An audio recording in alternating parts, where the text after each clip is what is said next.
my friends, these 2 commandments are really, if we just live those simple things, our lives would be so much better.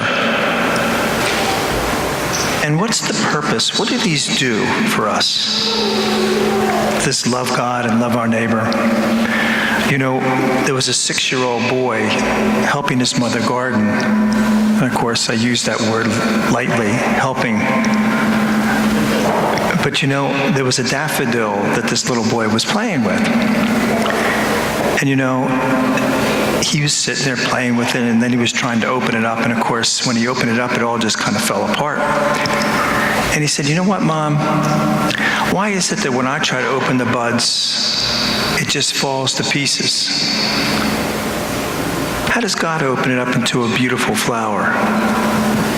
And his mother's thinking, you know, I'm trying to just get the garden done, and he's asking these profound questions.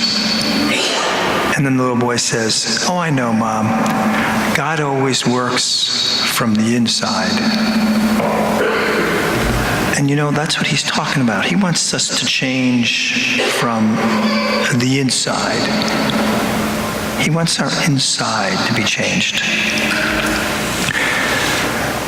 The composer Verdi, the 8th graders were on retreat, and they were all here at the 8 o'clock Mass, and I asked if they ever heard of Verdi. It's kind of an unfair question, because I wouldn't have had a clue who Verdi was in 8th grade. Do you know who Verdi is? Do some people know who he is? Rossini? They're composers. They're classical composers, and they're classics.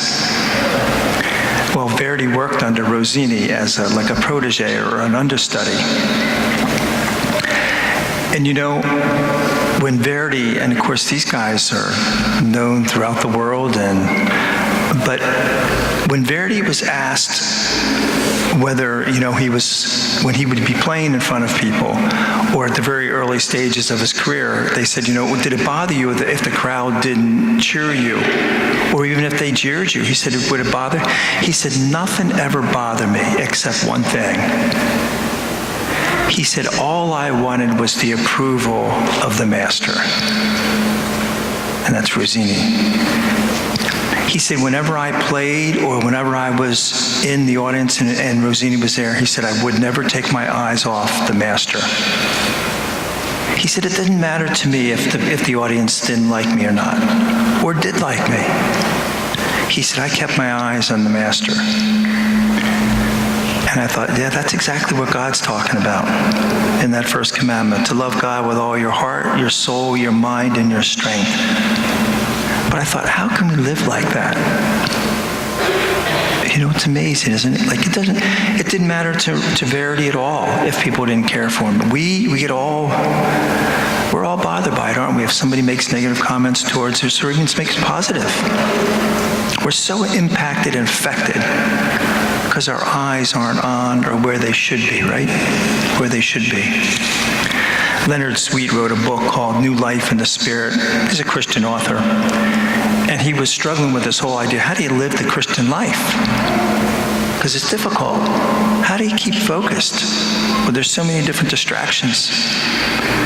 He named his son Justin after Justin the martyr. Justin the martyr was martyred at 165. And Justin martyr was well known in that whole Roman community as he was a lawyer.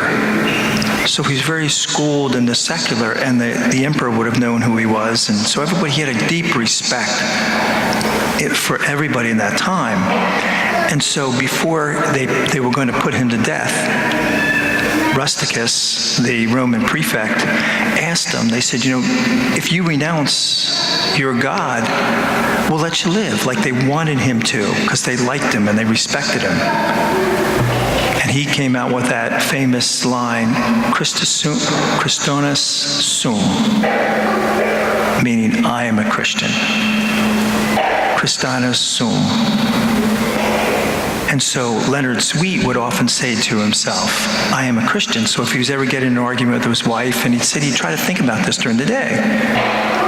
he'd get in an argument with his wife, and he said, I'm a Christian. I need to respond in a certain way. Or at work, I'm a Christian. I need to respond in a different way. Or when I'm dealing with my kids, I'm a Christian. I need to respond in a better way.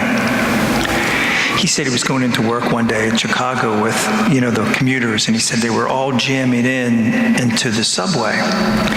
And the one guy pushed him out of the way, and he almost missed the train.